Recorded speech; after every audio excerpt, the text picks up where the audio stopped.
ಎಲ್ಲ ಚಿತ್ರಪ್ರೇಮಿಗಳಿಗೆ ನನ್ನ ನಮಸ್ಕಾರಗಳು. ನಾನು ರಘುರಾಮ್, ಕನ್ನಡ ಚಿತ್ರರಂಗದ ನಟ ಹಾಗೂ ನಿರ್ದೇಶಕ, ಈಗ ಯೂಟ್ಯೂಬರ್. ನನ್ನ ನಿರ್ದೇಶನದ ಮೊಟ್ಟ ಮೊದಲನೆಯ ಚಿತ್ರ ಶ್ರೀ ಡಾಕ್ಟರ್ ಶಿವರಾಜ್ ಕುಮಾರ್ ನಟನೆಯ ಚೆಲುವೆಯೇ ನಿನ್ನ ನೋಡಲು.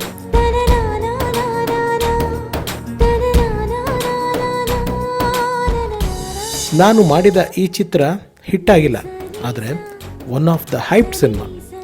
ಜಗತ್ತಿನ ಅದ್ಭುತಗಳಲ್ಲಿ ಸುಮಾರು 13ರಿಂದ 14 ಜನ ಕಲಾವಿದರು, 25 ಜನ ಟೆಕ್ನಿಷಿಯನ್ಸ್ನ ಒಳಗೊಂಡು ತಯಾರಾದ ಚಿತ್ರ. ಈ ಚಿತ್ರದ ನಿರ್ಮಾಪಕರು ಶ್ರೀ NM ಸುರೇಶ್.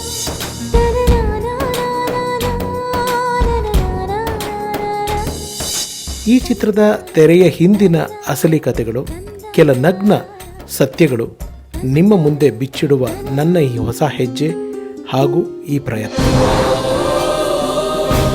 ಹೇಳಿದ್ದು ಸುಳ್ಳಾಗಬಹುದು. ಈ ಚೆಲುವೆಯೇ ನೋಡಲು ಸ್ಟೋರಿ ಹೇಳ್ಬಿಟ್ರೆ ಆ ಡೈರೆಕ್ಟರ್ ಬೇಜಾರು ಮಾಡ್ಕೊಂತಾರೆ. ಹೌದಪ್ಪ, ನಾನು ಉಪಕಾರ ಪಿಕ್ಚರ್ ಮಾಡಿದಾಗ ಮಾತಾಡ್ತಾರಪ್ಪ ಸರ್, ನಾನಾದ ಹೋಗ್ತೀನಿ, ಒಳ್ಳೇದಾಗಲಿ ಯೂತ್ ಒಂದು ಬಾಯಲ್ಲಿ ಯಾವ ಥರ NM ಸುರೇಶ್ ಮಾಡಿದ್ರು.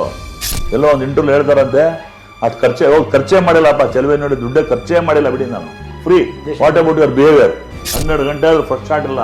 ಸ್ವಿಗ್ಗಿ ನಾನು ಡೈರೆಕ್ಟ್ರು ಕಬೀರ್ಲಾಲ್ ಹೋಗಿದ್ವಿ, ಚೈನಾ ಗೋಡೆ ಹತ್ಕೊಂಬಂದ್ವಿ. ಇದೆಲ್ಲ ಕಥೆಗೆ ಬೇಕಾ ನಿಮಗೆ? ನೋಡಿದ್ದು ಸುಳ್ಳಾಗಬಹುದು,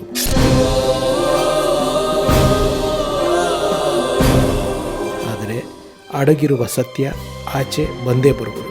ಇಂತಿ ನಿಮ್ಮ ನಿರ್ದೇಶಕ ಅನ್ನೋ ನಿರ್ದೋಷಕ ರಘುರಾಮ್.